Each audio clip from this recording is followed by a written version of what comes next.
Good, man. How are you? Good, man. Good to see y'all. So, how much weight have you lost? Oh, man, that's the first question. You look good. I appreciate it. I mean, after the season, I went, probably the Iowa State game. Like, when I went back home, I was eating a lot for a good bit. I was eating, I'm like, damn, I gotta lose some weight. I knew that was one of my main things. Like, I just wanted to get a little lighter. Just on my knees and stuff like that. I just wanted to lose weight. But I probably lost right now, probably 20, 25 pounds. So, what are you at right now? Right now, like 240. Like 240. Is that what obviously that's where you want to try to stay, I guess? Probably get down a little bit more. Probably like 235, maybe 230. Just keep going, see how much. So. How's your knee feel? How's your finger feel? Injuries okay? Injuries good, yeah. Knees getting better. It's almost 100%. Fingers 100%. Everything's been going good. So. Dabo said he had talks with you about wanting to see you lose some weight too. Just what were those conversations like? What sort of prompted that? I mean, for me, it was like, yeah, I knew I wanted to lose some weight. I just wanted to get down. I mean, for like longevity-wise, career-wise, you want to be able to I know you kind of see like the TB12 diet, stuff like that, where your body's like a temple. So like you want to be able to you treat your body like a Ferrari, like stop putting fast food in myself, like stop eating fast food, and like try and treat it like a high engine car, like a high fancy car. Kind of just like good stuff in your body, and then that's what I kind of been doing, working out twice a day, eating right, been on a meal plan, been on a meal prep, is eating the right foods. So what are you not eating right now that you were eating 2 or 3 months ago? Like for the most part, cut down portions, and then I kind of got on a meal prep. So I have like meals shipped to my house, and like for lunch and dinner, I eat breakfast here, and I kind of just have like a calorie, just good stuff, like just smaller portions for the most part. So no more In-N-Out when you go home. Nah, no more In-N-Out, no more Jack in the Box, no more stuff like that. No animal style. No more animal style. No Bojangles. Bojangles. I mean, right now I'm cutting it out just for a little bit, just kind of coming out. But in moderation, I'll eat it sometimes. But I think the biggest thing for me, I'm a big sweet tooth, so I like eating ice cream a lot. And I think that was one big thing. I cut out eating all sweets for the month. Did you do any off-season work away from Clemson, like out west or anything? Yeah, I had to work with some guys out west called 3DQB. They was working up, just fine-tuning stuff that we work on here, and just be able to work with some guys out there that I know, some quarterback dudes. What did Dak Prescott say to you? What you got to work with him a little bit? I didn't get to see him when I was out there in Texas. Oh. He was there later on. I was in the morning group. I was working out with some other guys, but I didn't get to see him at that point. I didn't get to talk to him. What areas are you working on? What are you working on the off season to improve on? Oh, this stuff that me and Coach Streeter went over from the season, different stuff like throwing on the run, platform stuff, making sure my feet are underneath me, shortening up my stroke, being more consistent, just being off balance on just different platform stuff for the most part. Me and Coach Streeter, we kind of went over in the offseason things I need to get better at, and we had brainstormed to talk about stuff I thought I can get better at, he can get better at. We came up with a plan, and I kind of took that stuff because in college you can't work, quarterback coaches and coaches can't work with you in the offseason. So that's something that is a rule where it's like kind of like a bummer. Like in high school, you can work with your coaches all year round. In college, they can't bring you out here on the field unless it's a practice and work with you. So that's one thing. I know a lot of college athletes go to different places, like in their back home, like a quarterback coach, and just work on different stuff because your quarterback can't work with you. So came up with a plan, and I took it to 3DQB with my boys TK, John Beck, and Adam, and we just looked and worked on that stuff for the season. So I guess Streeter gave it his blessings, and y'all are doing the stuff that he. Yeah, no, everything. Yeah, everything with me and Streeter talked about with footwork and different stuff just become this throwing stuff. I took that to 3DQB, and we went over that. We had to set up a plan, and we went and we executed that. DJ, last year was kind of a roller coaster, some ups, some downs. You finished on a high note, although you had through the injuries. Where's your mindset right now? How do you feel about your confidence and your ability to kind of do what you've always done?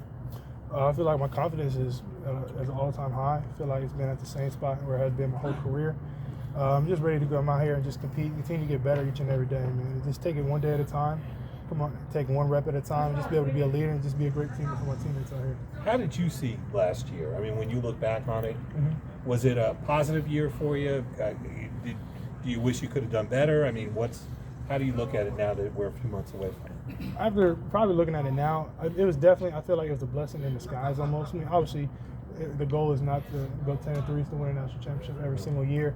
But looking back at it from a different perspective, it was definitely a year for me where be able to grow, be able to learn from different stuff, to learn through adversity, just to go through different challenges where it's going to be able to bring you out as a better person on the other side. And I was thankful for it. I was thankful for the challenge that I was given last year.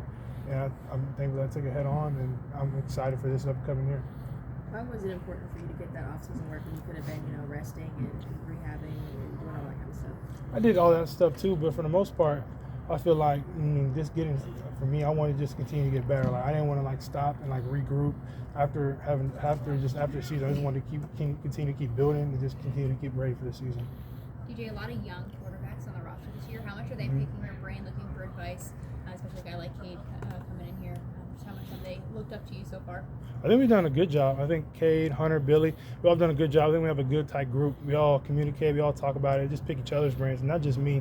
I think Cade, Cade would pick Billy's brain. Billy would pick Hunter's brain. I'll pick Hunter's brain. We all work together. I feel like the main thing is that we're real tight knit group, and we all work together. And we all just want to be able to get great and be able to push each other. What does Hunter bring now that he's back in that room? What does he bring to the table for you guys?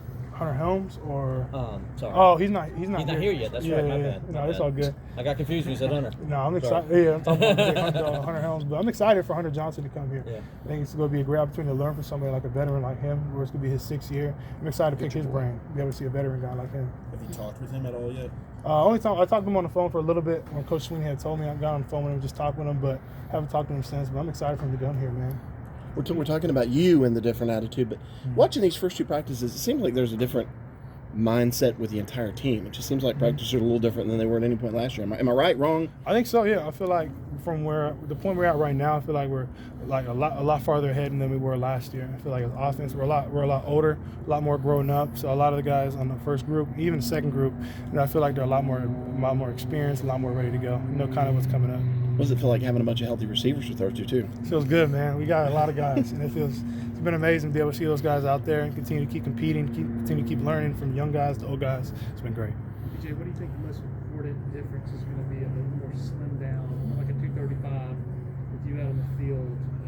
Is it going to be just movement, just being able to? I think mobility-wise, yes, sir. I think that was one thing, big thing Coach Sweeney, Coach Streeter talked about. Just be able to get down and weight, be able to be a lot more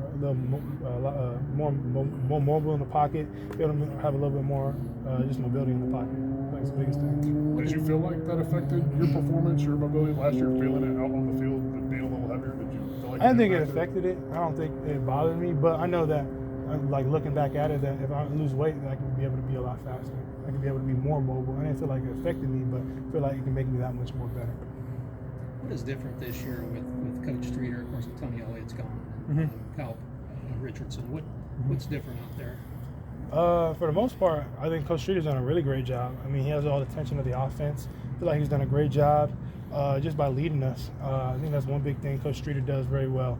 He grabs the attention of the guys on the offense, and he's a great leader. And he's a straight-up guy. He tells you not what you want to hear all the time, but he tells you what the right things that you need to hear. And I feel like that's one of the biggest things that I love about Coach Streeter is that he's not going to like just pat you on the butt. He's going to push you to your limits and be able to push you to be that great player that he wants you to be. Coach Richardson. Coach Richard, he's done a great job so far. I love Coach Rich. I'm glad he's got a job now where I can actually talk to him as a coach instead of just a homie. But it's been good to be able to have him as a tight end coach. So be able to pick his brain a little bit sometimes here and there has been good. So you're with a new group of centers this year. You had 3 different ones last year. How important is the chemistry between the center and the quarterback? I think it's the biggest thing. That's where the offense starts off with is be able to catch a snap, be able to set the protection with the center, be able to be on the right page. But right now with Putnam working out here, I think it's been a great job. He's been doing a great job. Do y'all try to spend some extra time together to kind of get that chemistry down a little bit? Definitely, yeah. With all the centers, with Putt, Ryan, Trent, all the guys have been working at center. I think it's been a good job. Just be able to just continue to keep working, be able to get familiar with each other. It's been good. So a little bit just now when they're practicing out. What are your impressions of Adam Randall, and how do you feel like he can kind of contribute to that wide receiving group? I think Adam's good, man. Raw talent. I think he's very well. Runs routes really well. Can catch the ball really well. I think he's really fast. He has a lot of deceptive speed, and he's just a big guy. I mean, you see him out there. He kind of looks like more like a DK Metcalf, kind of like a Joe Nagata. Like he's big like that. But he's gonna be a great tool. I think as long as he gets the offense down, he's gonna be marvelous. He's gonna be a great receiver for us. What did you see from Maffa when he came onto the scene last year and him being really the main guy here during spring? Mafia, I call him Mafia, but he's been good, man. I like him a lot. He's super quiet. knows exactly what he needs to do. But he's a hard runner, man. He's a big back that has a lot of speed. So I'm excited. He's been doing really well out here in spring ball. I'm excited to see him get the 1 rep. This will be good for him. Important time for him. I think it's definitely important for him to be able to go out there with Kobe and Chipley not practicing right now. I think it's important that he's out there with the ones. He's getting all the 1 reps that if they were in here, he might not be getting as much 1 reps as he is right now. So it's been good for him now. It's kind of a similar situation with Jake Brandt running stool. Yeah. What about his skill set makes him unique, and how much have you seen him grow? I think the biggest thing with Jake is that he's I think the first thing that everyone sees is how good he is as a pass catcher and a route runner, but also that he's done a really good job in the blocking scheme. So where even though he's a little bit skinnier than the average tight end, but he can put his head in there and be able to make great blocks. So I'm excited to see Jake. He's been doing really well. 2-part question. Was last year the most difficult year of your football career? Probably. I would probably say maybe not. I mean, I would probably say it was definitely, it definitely was. Like, just all the stuff going through it, all of the adversity that you see, like, just not coming out what you want as planned, like the season, like going 2-2, was like, dang, I've never been 2-2 in my life like this before in a regular season. It's just stuff like that. But you know what? It was a blessing in disguise, and I'm thankful for it. The people back home in California say people don't understand how competitive DJ is, and that you say, hey, I'm not going out like this. What do they mean by that? The main thing is I'm a fighter, man. You know, faced adversity my whole life. It's something where it's not going to bother me. Where I'm just take it on the chin, take a head up, and I'm just continue to keep growing from it, learn from it, and just continue to keep fighting. Are you anxious to show everybody that last year was not the real DJ Uiagalelei? Yeah, 100%. I'm ready to go. What do you think of taking snaps under center? I love it. Yeah, I love it. I mean, back in youth football, I used to run the wing tee a lot, so I was like a lead blocker. But being under center is natural for me, and I think it's a good wrinkle for us to just be able to go under center and just be able to change it up. How are you as a lead blocker? I was good, man. I had a couple pancakes back in youth football. I was big, but I liked it a lot. It was fun. You mentioned ice cream earlier. Is that the toughest food that you've had to give up? You've given it up totally? Yeah, giving up sweets totally. Yeah, it's giving up. But it's been easy though. I mean, you look at it like if I want to be where I have the goals that I have in mind, and I want to be able to reach those. It's easy stuff to give up. What do you eat instead of ice cream? Like a piece of fruit? Yeah, just just whatever snacks that I have, just fruit, healthier stuff than ice cream. So. What was the most you weighed last season, would you say? Probably like 260. That was the most I got to in the season. So. I know that after last spring, Coach Sweeney sort of gave you the mandate to, hey, you need to refine your body and take nutrition seriously. Do you just think, looking back, you didn't take it seriously enough that off season and into the season? No, I don't think I didn't take it seriously enough. I think because I've always been big my whole life. So I like being like at the weight I was at, like from like 250 to 255, sometimes at 260, kind of like going back and forth.